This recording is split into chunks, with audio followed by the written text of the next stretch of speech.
Some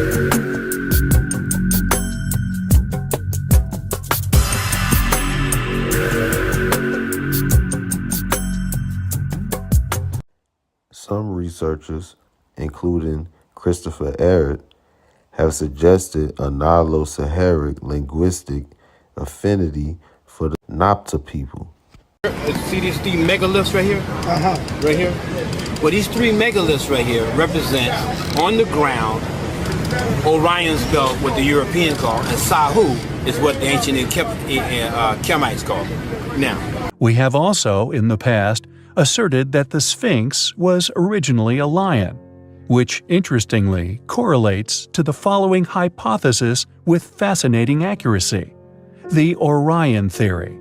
The coincidence with pyramids aligned with Orion's belt and other significant constellational positions. Bauval and Hancock support the theory, believing the Great Sphinx was begun in 10,500 BC, creating reference to the constellation of Leo and the orientation of the entire complex with the Nile River and even Milky Way, claimed by them as connected respectively. you see this right here in the Milky Way? Right. We knew where we was at in the Milky Way at that point. The Great Pyramid is not only perfectly aligned to the cardinal points, its placement on the Earth is seemingly intentional as well.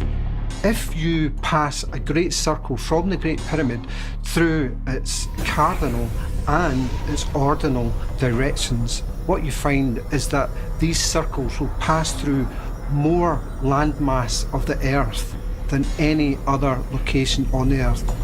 You find that the Great Pyramid is essentially located at the centre of the world's landmass.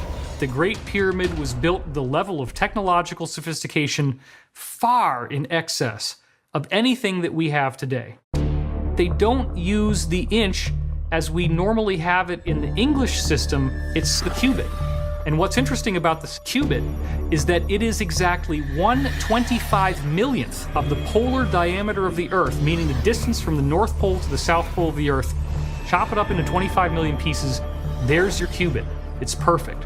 Is that if you actually take the length of the Great Pyramid at its mean socket level, which is the corners of the actual building, it translates into 365.24 pyramid cubits, which just happens to be the Earth a year right down to a quarter day. The measurements of the length and width of the perimeter of the Great Pyramid correspond to an exact fraction of both the latitude and longitude measurements at the equator. Scaled up, this means the Great Pyramid directly corresponds to the circumference of the equator, as well as the measurement from the equator to the pole, making it a scale model of the Northern Hemisphere. If you take the location of the Great Pyramid as a coordinate, this number sequence of this coordinate matches exactly the speed of light traveling through space, measured in meters per second. This is amazing stuff. When you consider the vast amount of information about the Earth that's encoded into the Great Pyramid, you can't just dismiss all of this as pure coincidence.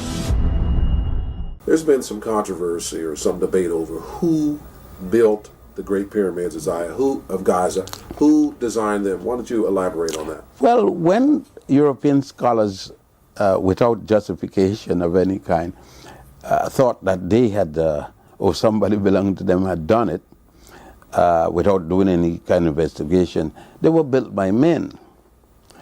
When African scholars again returned into power, challenged this view and then supported by evidence, and they could not longer claim it, then it men, a little, I guess, green or pink or technicolor men from outer space, speaking whatever language you want, built them without any, equally without any justification. The evidence point to, number one, that the pyramids were built by human beings, and by the way, have nothing to do with slavery, nothing to do with a single Jew building the pyramid, and that was my religion, right? So if I'm going to be prejudiced, I should be the other way.